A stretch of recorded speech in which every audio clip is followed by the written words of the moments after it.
Hey, what's going on, good people? I know I'm coming to you guys. It's evening. Good evening to everybody. First of all, let me say that it's 7:24 p.m. Eastern time. And we got to get down to what's going on with this whole Iran conflict. Like, what is the purpose of this? Where are we right now? Like, literally, what is happening? So, all today, I was doing a little bit of research and I was trying to figure out, like, why are we in Iran? Why are bodies dropping? Why are we spending money that we obviously don't have with a almost $40 trillion deficit to be over in this other country to fight? Now, on the surface, they're saying they wanted Iran to stop making these nuclear weapons, right? There was some treaty that got broken. They had to stop making the nuclear weapons. But that's not what I think is going on. What I think is happening is that we are in Iran basically fighting for Israel for whatever reason. And I'm not gonna even say for whatever reason, but it's just mighty funny to me that you had all the Epstein files come out. And it's looking like Epstein was in fact an agent for the Mossad. And with these files being released and with Epstein having so much information on people and so many videos, now these videos, Israel has them. And I think we're being controlled. I think we're puppets. So I just really want to break this down about why, what's really going on with this whole Israel thing. And I did some research here, and we're going to go over like the pros, the cons, and the whole objective of this thing because I don't get it. Now, of course, when you spend this kind of money, it's definitely about it's definitely about oil. It's about resources. And one of the main things with Iran is the Strait of Hormuz, which 20% of the world's oil goes through this strait to supply the earth with energy. And I'm guessing we want to take control of that. You want to keep it flowing. However, this is not looking good because just recently China and Russia have said, no, no, no, this isn't right what's going on. Now they've decided to take a stance. And it's looking like we are probably on the brink of World War III. I don't know. I could be wrong. I pray I'm wrong. I pray I'm wrong. But this is this is where we're at right now. Um, and it's weird. And there will be no win if we go out, if there's a nuclear war. We will all be wiped off the face of the earth. So this whole thing to me seems to be somewhat silly. I don't know. Russia and China sitting aside, they're not saying anything, but now they just said something. So I don't know. I looked up some stuff here, and we're gonna go over. So the current conflict involving Iran as of March 3rd, 2026, is an ongoing war that began on February 28th, 2026, with large scale joint U.S. and Israeli strikes on Iranian targets. This includes military installations, nuclear related facilities, missile facilities, naval assets, and leadership compounds. The strikes took out Iran's supreme leader, Ayatollah Ali Khamenei, and other top officials, triggering Iranian retaliatory missile and drone attacks on U.S. bases, Gulf bases like Saudi Arabia, Kuwait, UAE, Bahrain, and other regional targets. The conflict has widened, affecting shipping in the Strait of Hormuz, closing some U.S. embassies, and causing civilian and military casualties on multiple sides. Now, the objectives of the conflict of this thing is primarily from the United States and the Israeli perspective. These are the stated goals of this attack. They want to prevent Iran from acquiring or developing nuclear weapons, destroying remaining nuclear capabilities and infrastructure, eliminating Iran's ballistic missile threats and navy to secure regional shipping lanes. So they blew up all of Iran's ships, degrading Iran's support for proxy groups like Hezbollah, Houthis, and others, and its overall military power, advancing broader U.S. national interests, including regime change, or forcing a major shift in Iran's government. Trump has referenced this, though some officials emphasize it's not full nation building. The aim appears to be decapitating leadership and creating conditions for a less hostile regime for a New Deal. And Iran views it as an unprovoked act of war and aggression, retaliating to defend sovereignty and disrupt opponents. So there are pros and cons in the conflict. And this is subjective, and it depends on like perspectives. Like the pros, they want to neutralize long-term threats from Iran's nuclear program. So it was that whole big thing with that Iran deal. I don't know if y'all remember that with Obama and the whole Iran deal to get them. And it looked like they had kind of ceased making nuclear weapons. However, it's a thing of how does the U.S. It's almost like I'm in my neighborhood.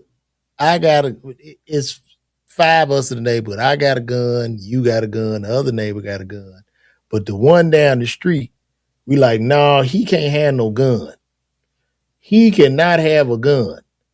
So I found out he in his house making guns. I'm like, hey man, you gotta stop making them guns because the only people that can have a gun is us. So I kick his door in and we begin to fight. However, I live way far from him, but my neighbor who lives next door to him told me to go over there and fight him, which I believe, Israel has a lot to do with this. And then y'all can chime in too. I just wanted to do this. I guess I'm a newsman today, but this is very, very weird, and I don't know where it's going. So the pros of this mission, if it's carried out, it could neutralize. They're saying it could neutralize long-term threats from Iran's nuclear program and missiles. Weaken Iran's proxy network, reducing terrorism and instability in places like Lebanon, Yemen, Iraq, and Gaza. None of these places I've been to, and as American, I don't know what this has to do with me. How does this hurt me? As Americans, we are protected by the Pacific and Atlantic Ocean. What does this have to do with us? When the last time you heard of a person taking a trip to Gaza? But anyway, might create an opening for regime change or more moderate government in Iran benefiting regional stability and human rights. Secures key oil routes like the Strait of Hormuz. And that pretty much, I guess, securing that route or maybe the U.S. and Israel will own that route and we can make some money from it. This is just, I just don't understand, Now, the cons of this, we're looking at massive civilian casualties in Iran, reports of hundreds of thousands dead, and regional escalation, attacks on Gulf states, potential wider war involving Hezbollah or others, severe economic fallout, oil prices spiking, global markets slumping, disrupted shipping and higher energy costs worldwide, risk of prolonged insurgency, chaos in Iran post-leadership vacuum, or a worse hardline successor heightened terrorism risk, Iran's proxies, or asymmetric attacks on U.S. interests globally. Strains, alliances, humanitarian crisis, and potential for miscalculation leading to even larger conflict. Whew. I don't know. I just pray for us because it really seems like we in trouble. And a lot of the economists and forecasters saying that this might be a fight we won't win. It's like and even though we've wiped out a lot of their communications, it's been swift. We have lost some bodies. However, they're saying now that they didn't know that Iran would attack so swiftly. So let's look at some stuff. I'll pull some stuff up real quick. We could take a look at this. Let me take a look at this here.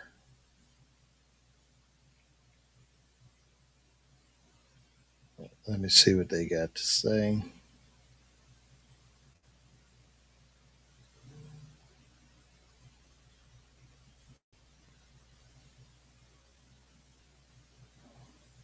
They are lying to us and to the American people. That is what is happening here.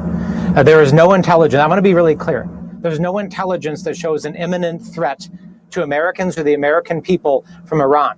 Now, Iran is a rogue terrorist regime. That is true. But there has to be an imminent threat to us for the president to unilaterally conduct military action without congressional debate and without congressional authorization. And the reason why congressional involvement is important here is because that is the accountability mechanism. That's the accountability mechanism to make sure that we don't have a president that will get us into a quagmire without the consent of the American people, because it's the American people that have to do the fighting and the dying and the financing of it. And they're just bypassing this whole process, and they're lying to us about it, right? The analysis doesn't begin and end with, is Iran bad, right? Iran is bad. The regime is bad. There's no doubt about it. But the Taliban was also bad. ISIS is also bad. Saddam Hussein was also bad. And we screwed up those conflicts in a pretty big way. So this has to be course corrected, and it has to be corrected immediately. Yeah, this is not, I really don't know where we're going with this. I would have to agree with this man on CNN. What is happening? What is happening? It's a total breakdown. We're just going in, shooting the guns, taking people out. I really don't get it. I don't get it. And I have some more that I want to look at too. Now, this is ruthless. That's why we needed to get involved. I guess they're kind of lying or something about why we're even over there. Yesterday, you told us that Israel was going to strike Iran, and that's why we needed to get involved. Today, the president said that Iran was going to get. Yeah, your statement is false. So that's not what I was asked very specifically. Were you there yesterday? Yes, I asked a question. No, were you the one that? Because somebody asked me a question yesterday. Did we go in because of Israel? And I said, you were asking me that. You from that follow up, and I said no. I told you this had to happen anyway. The president made a decision, and the decision he made was that Iran was not going to be allowed to hide behind its ballistic missile program. That Iran was not going to be allowed to hide behind its ability to conduct these attacks.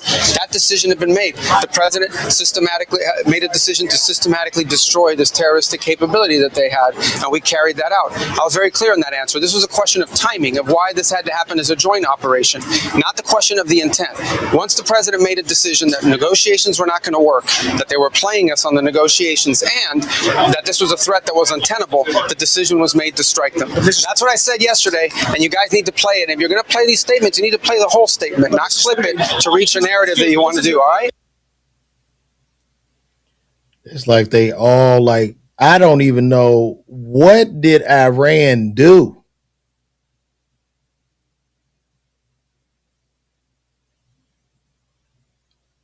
Didn't they agree to sanctions? Like, do you just go over there and we just go kick the door in? What is?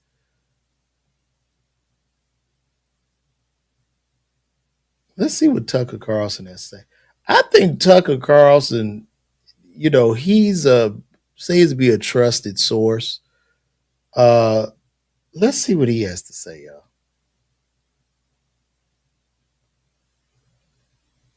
How did this tiny country convince the world's great superpower with the greatest military in history to do its bidding in a way that was going to hurt it?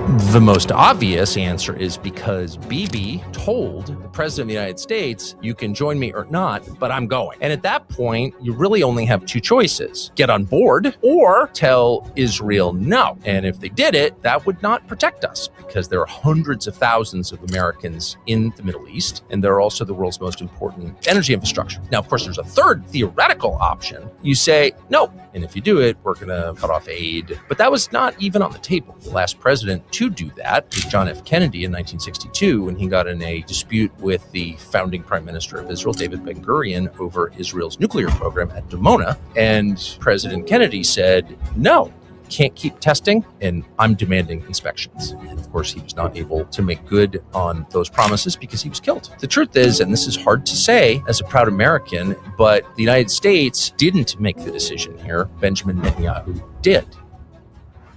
Yeah, and I believe that. It's like Netanyahu is our president. And it's all, to me, going back to these Epstein files. Epstein was a Mossad agent. He got all these people on the books. He got recordings. They got film. They got tape. They got everything. They just got everything. And this guy, Epstein, who courted these billionaires, who would have these people come to the house, and I think I said this yesterday, but this is how this would work. You know, you go to Epstein to get some money or whatever, get whatever you need. Epstein is sitting there with a robe on. He says, hey, I'm about to get a massage. Would you like a massage? You go, you know what? Yeah, I'm a little tight. I want a massage. And you walk in there, and it's a young lady in there that's giving massages.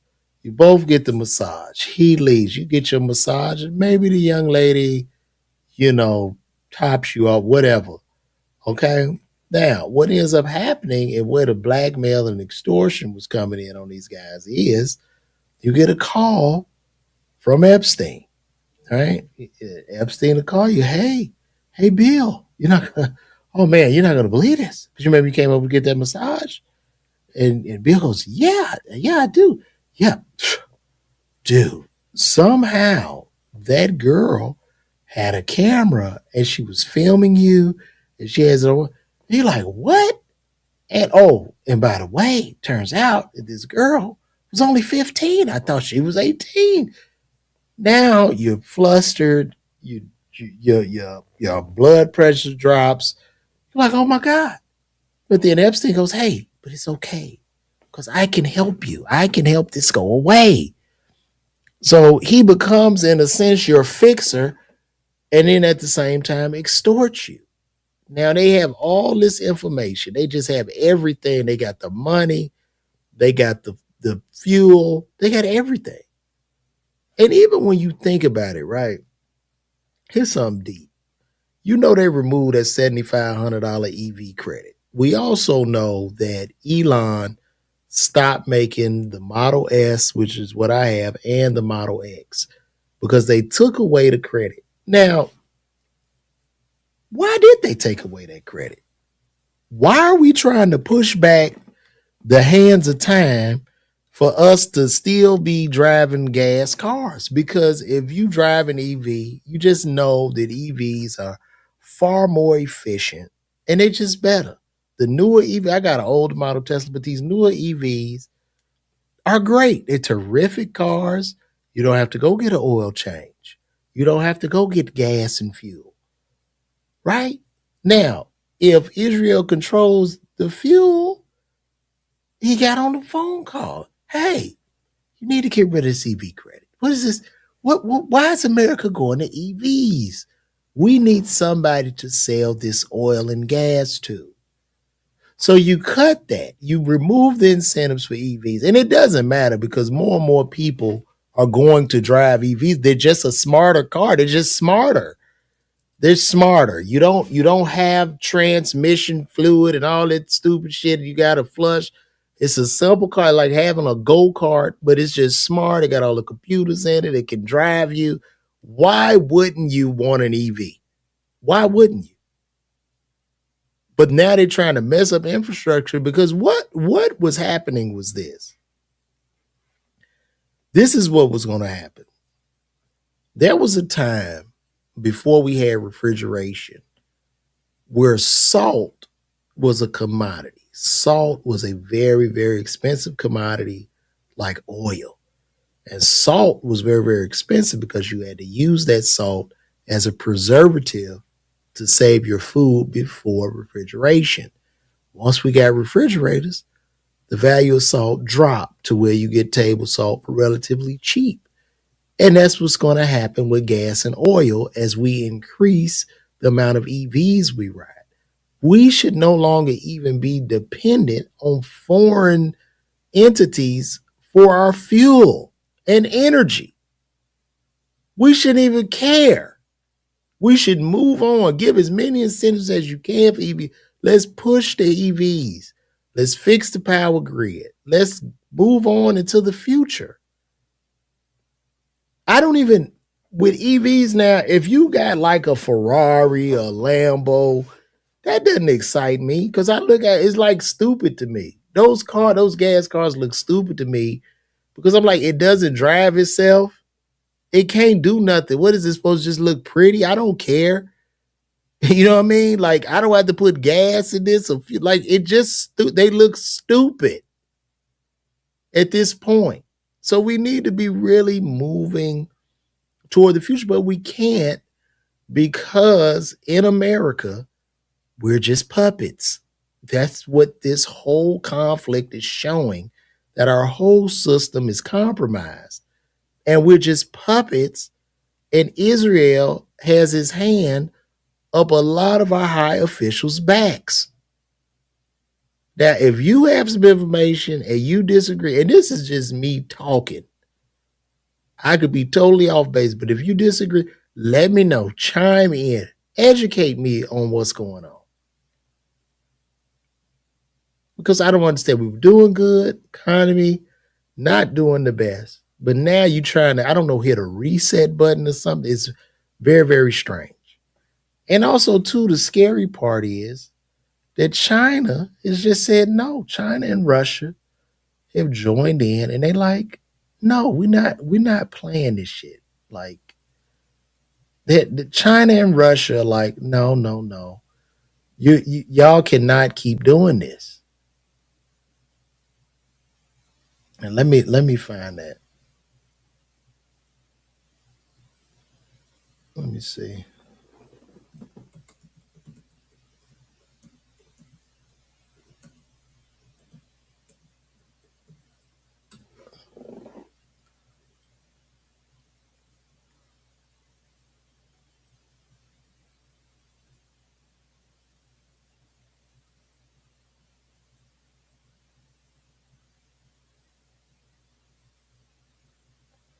I don't think that's the latest.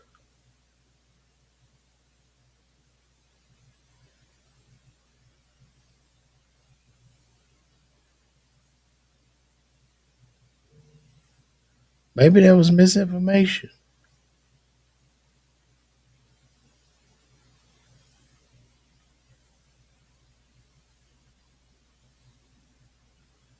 Okay, this just came in. Guidelines monitoring everything there.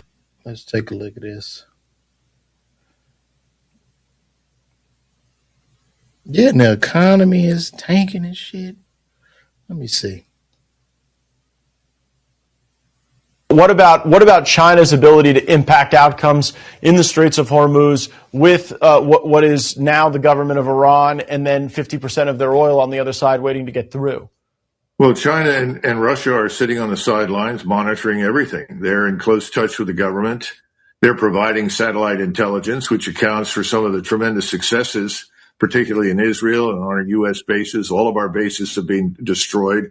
Our harbor installations are destroyed. We're actually having to fall back on India and Indian ports, which are less than ideal. That's what the Navy says.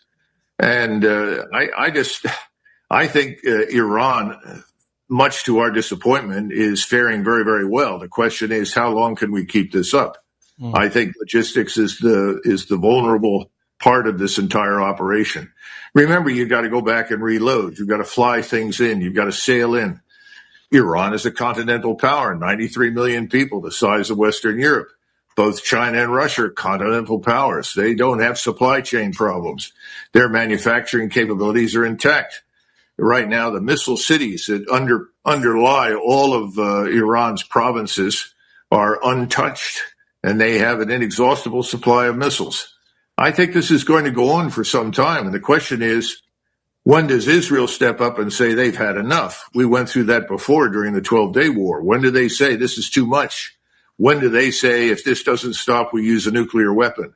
That's what I would be concerned about. And that's where President Trump, who really doesn't appear to be in charge, Mr. Netanyahu does, has got to be prepared to step in and say, no, there will be no use of nuclear weapons. That's what I worry about. Yeah, guys, as we can see. What's up, me so blessed? Sorry, this was late because I was tired. I've been up. I ain't really been sleeping. But as we can see, this is not looking good, guys. This is not looking good. But I thought I saw somewhere.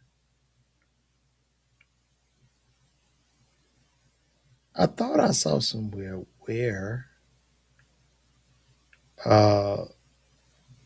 Russia and China were trying to get involved.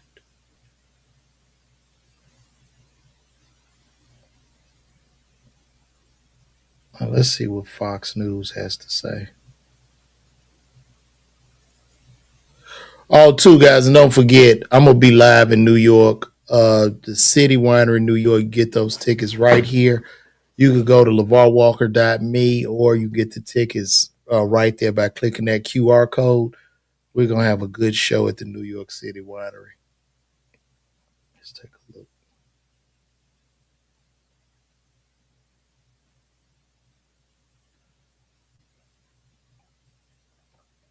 look.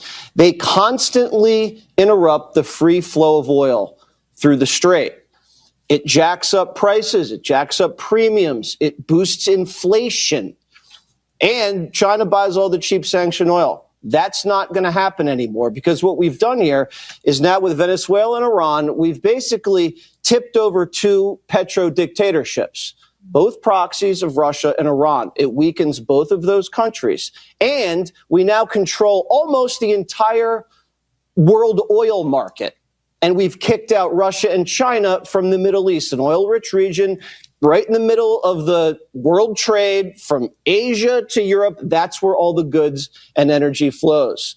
So if this is a successful mission, this is what you call checkmate. And it's interesting that you All right, I guess that's the first time I heard it like that. So what do you guys think? What do you guys think is going to happen with this? Where do we go? I mean, women are stuck in Dubai.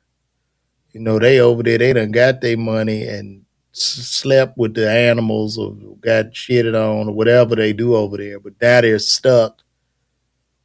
We got Jennifer Davis. Shout out Jennifer Davis. Jennifer, what are your gas prices out there in D.C. right now? Could you let us know, please? Because I think in the U.S. right now, we're on some imperialism like we have never seen before.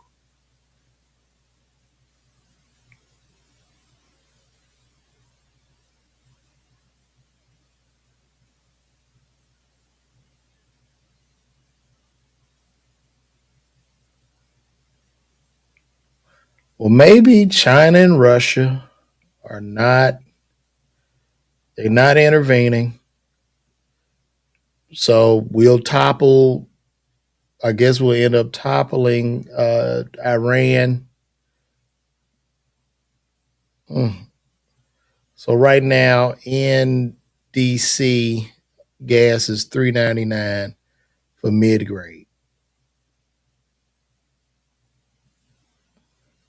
$4.09 for premium. I don't want to know what it is in California. What is it in California? Europe has gone up 50% in Europe today.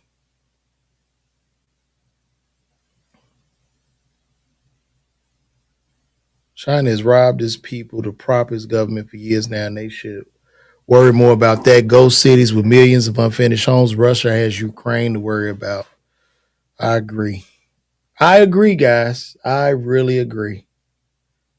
But we got to get to the bottom of this. This is really, it's really, really sad.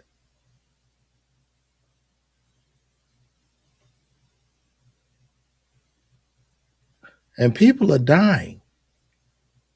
That's the worst part. People, they're sending just regular citizens and Americans over there to die. So, I don't know, y'all.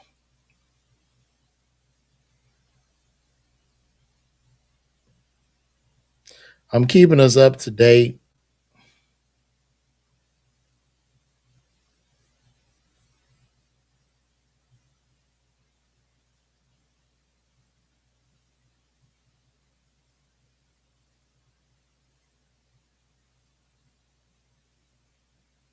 What do we know? Well, Jessica. Let me take a look here.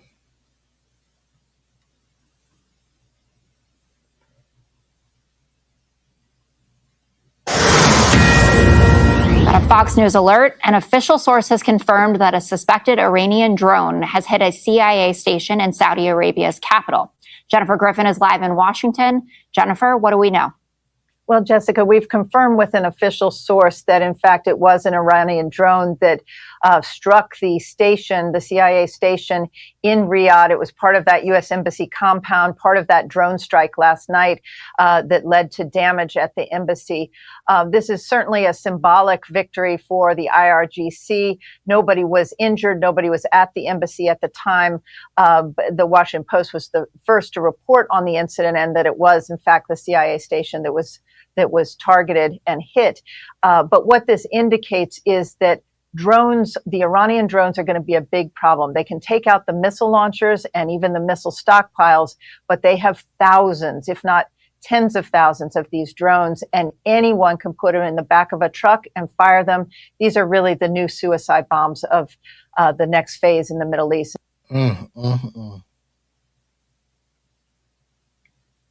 So they flying the drones around. I don't know, y'all. I really don't know.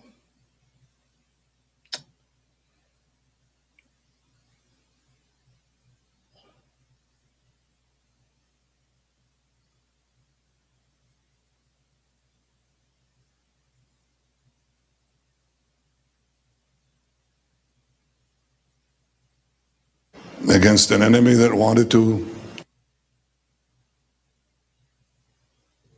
Now, this is Netanyahu, our current leader, talking. I said, Mike, that we are fighting today the battle that the Maccabees fought. They fought for the survival of the Jewish people and the Jewish faith against an enemy that wanted to extinguish us, wipe us out from the face of the earth. We were fighting our battle, but we were also fighting the battle of civilization, because our civilization is based on the Judeo-Christian tradition. And if the Maccabees had failed, there'd be no Judaism, there would be no Judeo-Christian civilization, there would be no Maccabees, there would be no United States, there wouldn't be the civilization of freedom, the respect for our common traditions, our common values. All of that would not happen if it weren't for those 5 brave brothers. They actually made the whole difference. So that spirit animates these brave soldiers that are here today and their comrades who are fighting in Gaza or in Lebanon or in Iran, wherever is necessary to not only preserve the Jewish nation and the Jewish state, but preserve civilization against the barbarians. The barbarians are out there. They did a horrible thing to us on October 7th. They'll never do it again. But they're doing it against Jews in Sydney and Jews elsewhere in America and elsewhere. This is our common battle against the barbarians. We have won it here, we're winning it here, we'll win it everywhere. חג שמח, חג חנוכה שמח לכולכם. תודה רבה לכם. תודה רבה.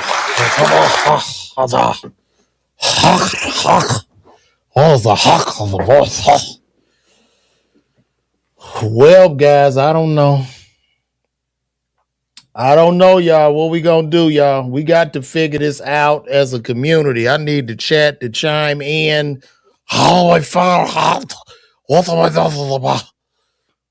What do we do, y'all?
All right, let's see what the commander from CENTCOM has to say.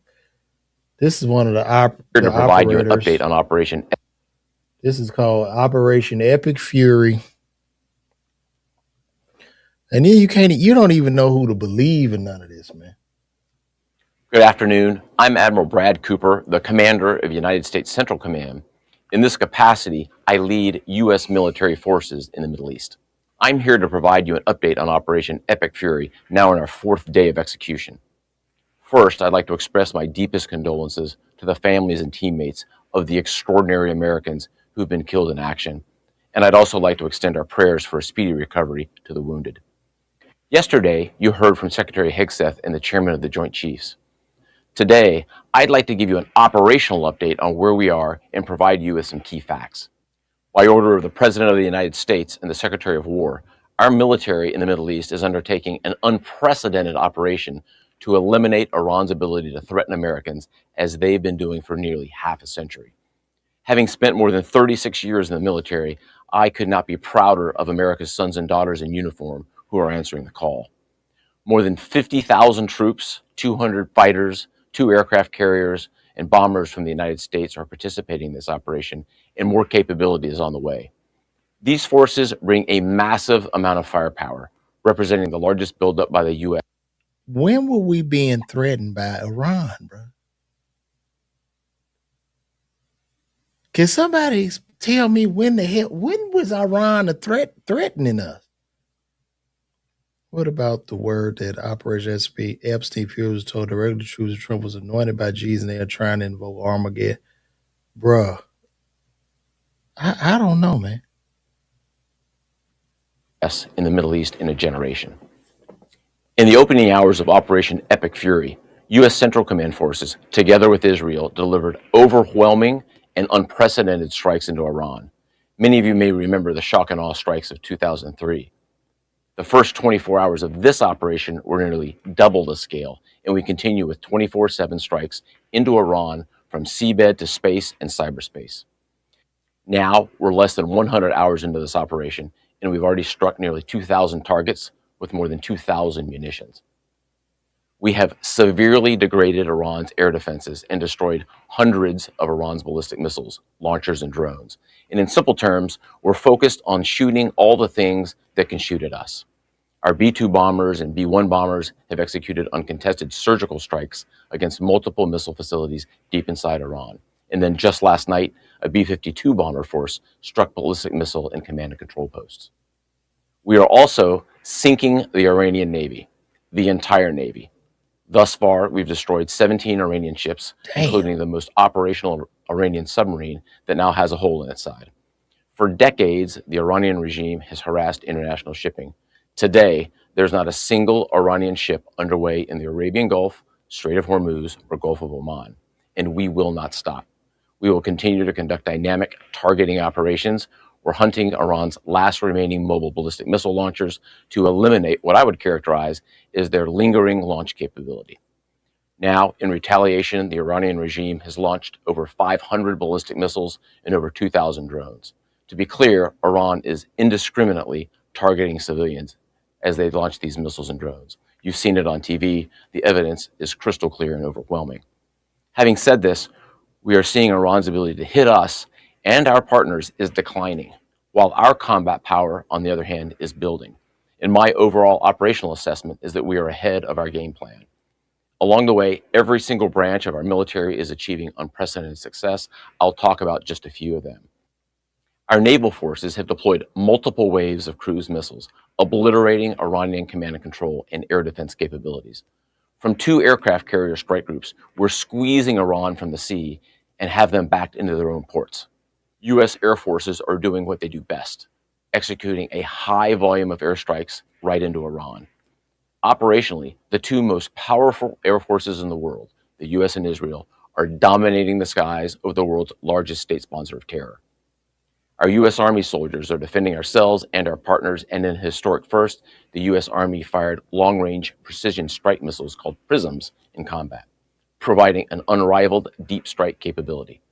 Also for the first time, U.S. Central Command's drone task force, called Task Force Scorpion Strike, launched countless one-way attack drones, achieving massive effects. I'd like to point out these drones were originally an Iranian design. We took them back to America, made them better, and fired them right back at Iran. I just could not be prouder of our men and women in uniform, leveraging innovation to create dilemmas for the enemy. There is no adversary too determined, no mission too difficult for the great soldiers, sailors, airmen, Marines, Guardians, and Coast Guardsmen that make up the most powerful military the world has ever seen. Our military objectives are crystal clear, and our people are executing an immensely complex and historic mission with relentless lethality, conviction, and professionalism. And we've just begun. But I have the utmost confidence that we, alongside our partners, will absolutely achieve our military objectives. To all our warriors, Godspeed. Thanks so much. Do y'all believe him? Is it that easy?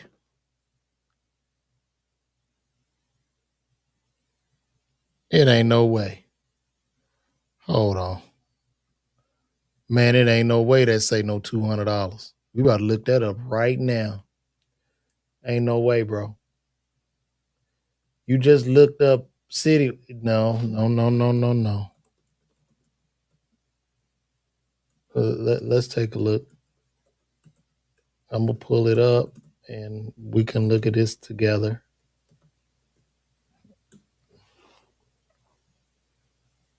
Let me show y'all something. Now you see here, you probably looked at this one. City Winery. No, that's it. City Winery, LeVar Walker. You buy the tickets right here, bro. Let me see. Yeah, it's a $30 ticket and a $42 ticket, man. You see that? They right there.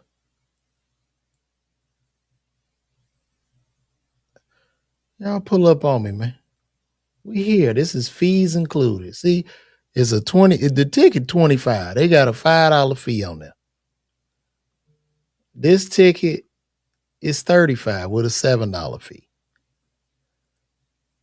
I don't know what you was looking at, but listen, y'all get these tickets, man.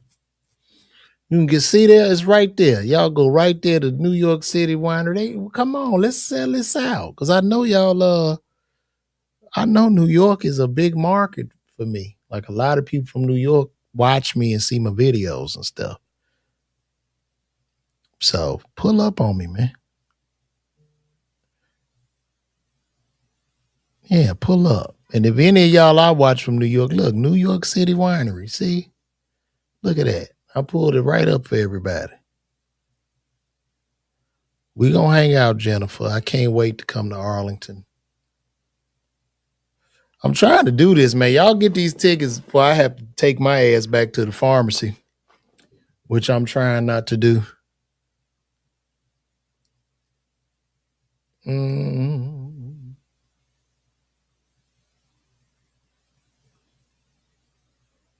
me see.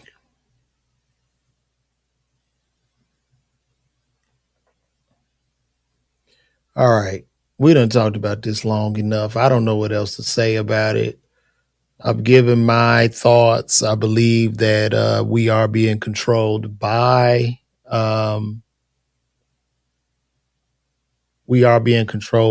Netanyahu. You know, hopefully everything will work out. We don't go into a full world scale World War III. And maybe gas prices come down. I don't know. All I want to do is just figure this out for you guys. This is something that came across my desk recently. I don't know if y'all know this, but the Atlanta Hawks have decided to do a game, and the game is Magic City Monday. So this is an NBA game, and they want to give a tribute to the very popular strip club in Atlanta at an NBA game. And one of the NBA players has something to say. And I just want to see if y'all agree with what he has to say before I speak on this. So this is Cornette from the Spurs. Let's just see. During these times, speaking out on social issues as an athlete, it's kind of becoming few and farther between. There's just a lot of volatility, out there. What made you passionate about putting that in writing and standing on your morals?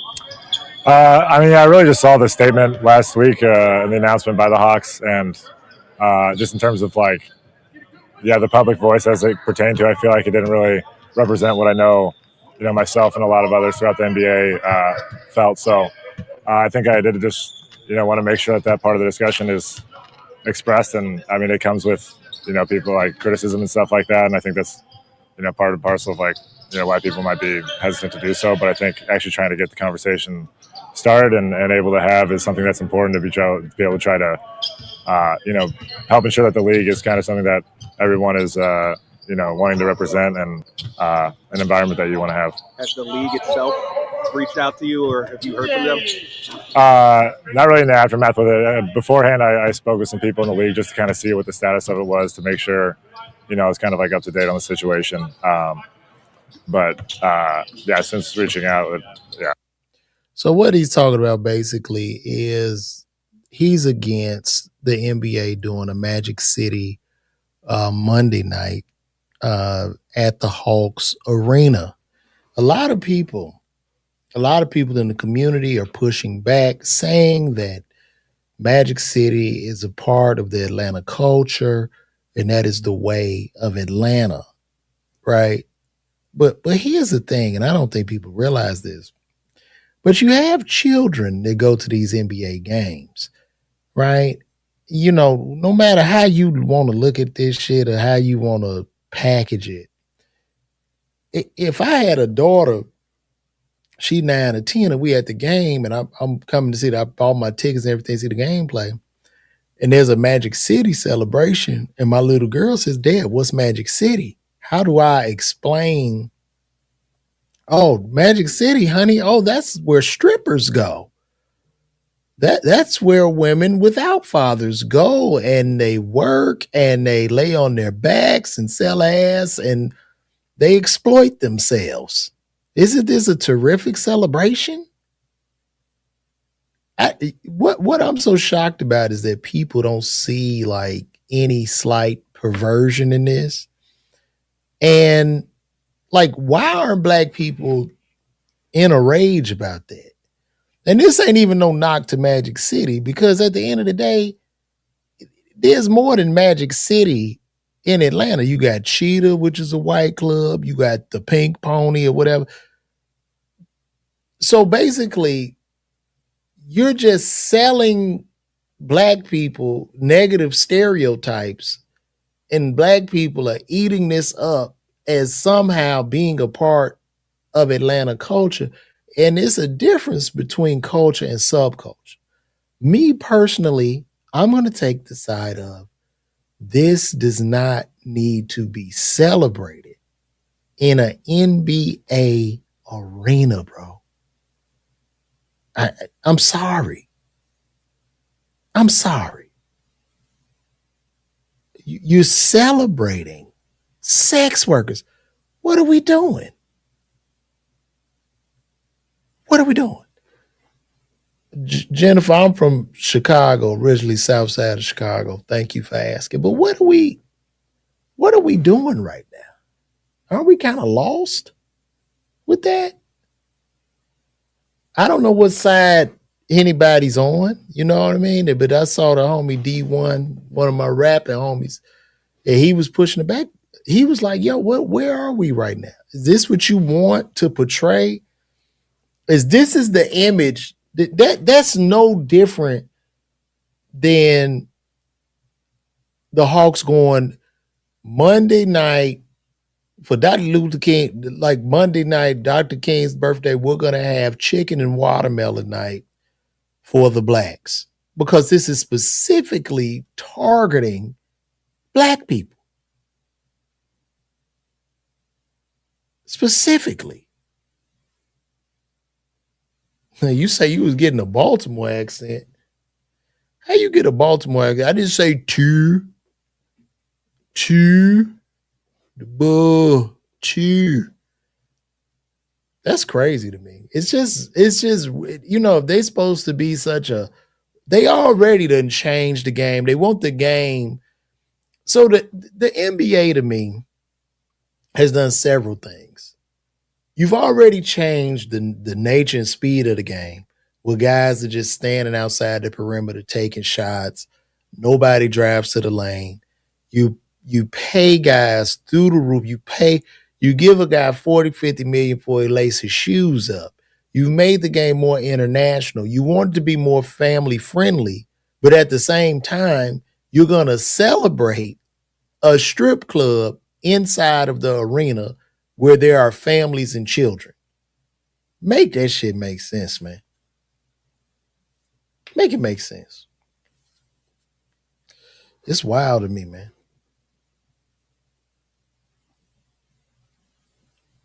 That's wild.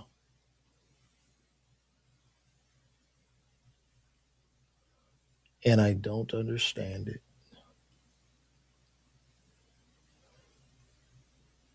And you know what?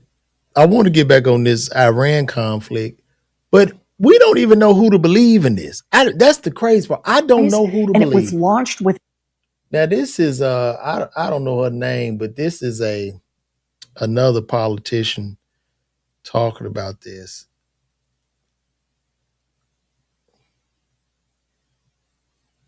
I just left a classified briefing on Iran, and here's what I can say.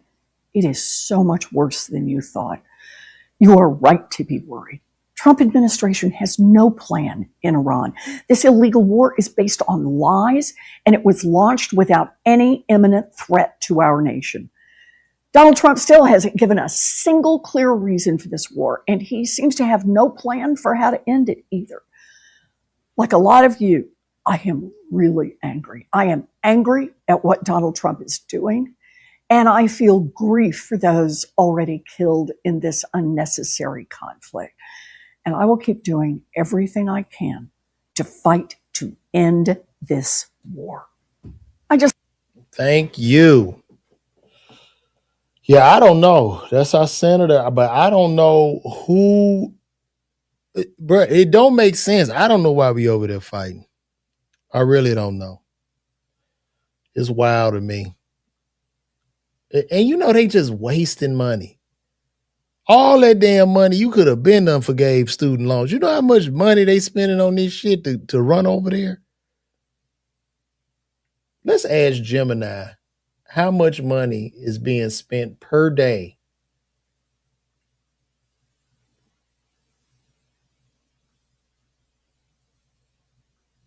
Let's ask Gemini.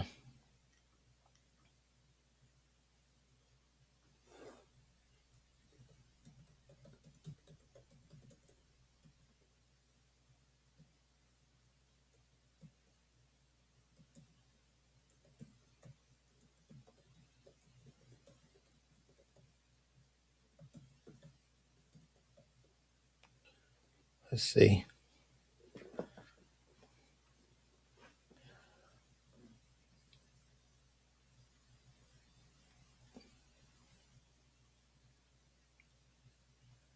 Look at this. You say HMH HUD. Well, they done forgave a lot of people's loans. So you going to forgive some and not forget the other? They done forgave some of them. So the U.S. military is currently spending an estimated $59.39 million to $60 million a day on sustained operations related to the conflict with Iran known as Operation Epic Fury. However, this figure represents standard daily operational costs. The actual burn rate during active strikes is significantly higher. U.S. spent in the first 24 hours, they spent an estimated $779 million during the opening day of the offensive. The peak was driven by the massive use of munitions, including roughly 200 Tomahawk missiles, totaling $340 million in high-maintenance sorties from B-2 stealth bombers and F-35 fighters. Oh, my gosh.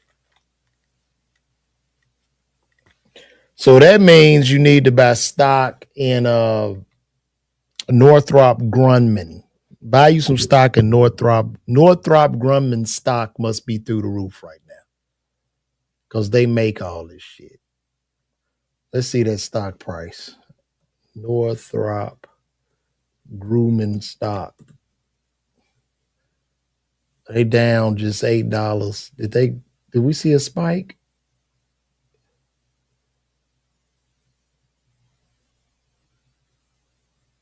Saw a big spike here.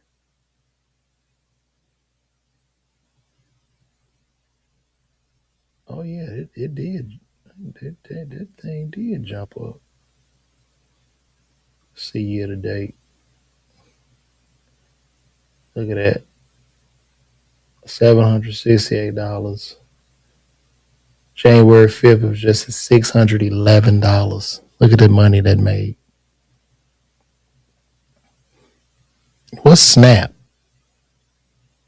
What do you mean get Snap? Get Snap. What's Snap? Tell me what Snap is. I do have hope in our generation. Others coming into power in the boom start. We still have the squad, Gavin Newsom, but we have to have November later. We lose it all. Not hyperbole. Whole wheel. The point I'm making is they already spent almost $1 trillion in Iran, but we got poor people being told what they can buy. Yeah, man. That's true. That's true. They don't want you. You can't even, I don't think that you can get a juice or something on food stamps. It says no juice. You don't get juice. If you're on stamps, you don't get juice. You must go to work 40 hours a week if you want stamps. If you want to eat, I don't care if they're not hiring.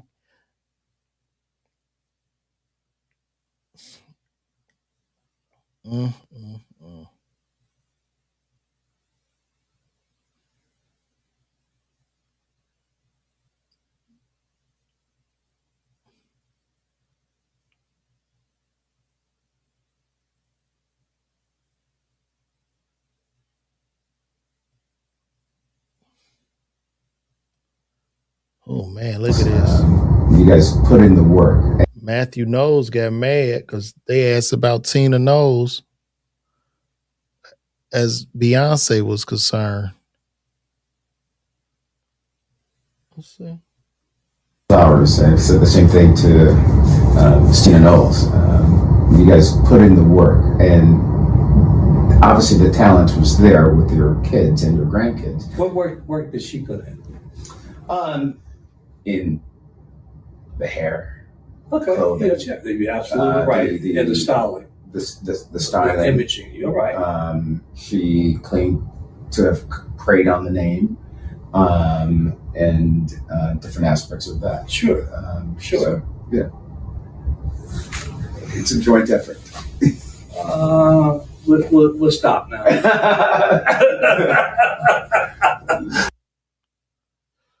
So they asked Matthew Knowles' daddy. Yeah, this live, bro.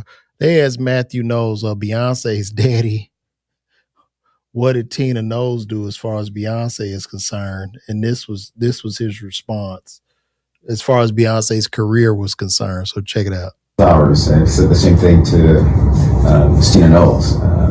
You guys put in the work, and obviously the talent was there with your kids and your grandkids. What work did she put in? In the hair, Okay, clothing, yeah, you're absolutely right. And the styling, the styling, the imaging. You're right. She claimed to have preyed on the name, and different aspects of that. Sure. Sure. So, yeah, it's a joint effort.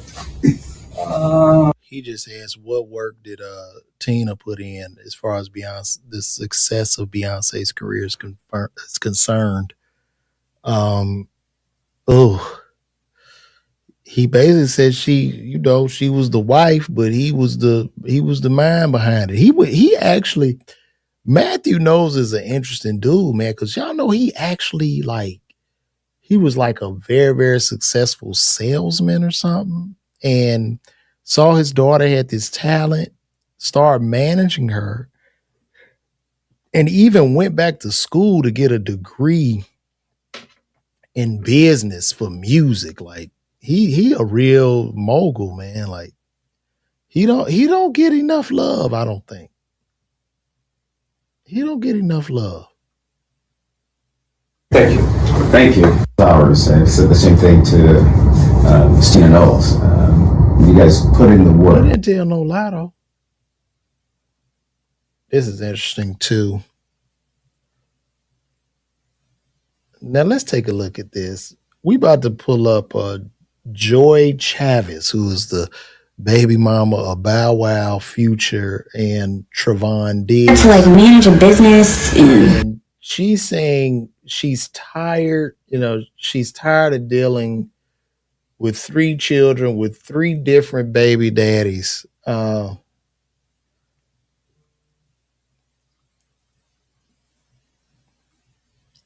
She says she's tired. Tired, y'all.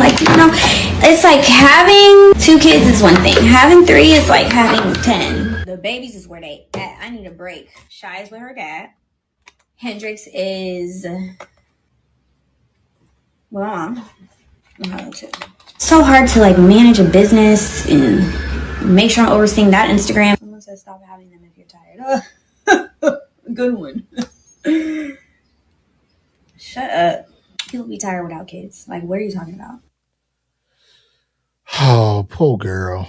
Such an attractive young lady. I don't damn, you got 3 different baby daddies. That's like she got a little kennel over there.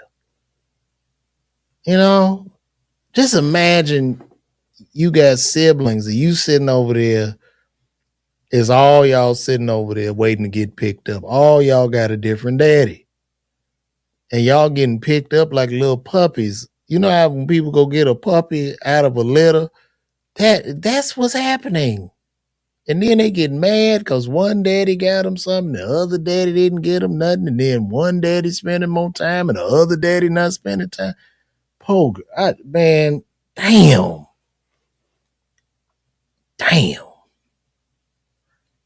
A lot of y'all out here a lot of ladies are really mismanaging their box, man. And she can't really blame nobody but herself. Oh boy, she gonna get another one too. She's going to get that ain't the last one. It's gonna be 2 more. Maybe then it'll be the last 2, but I think she's gonna get 2 more.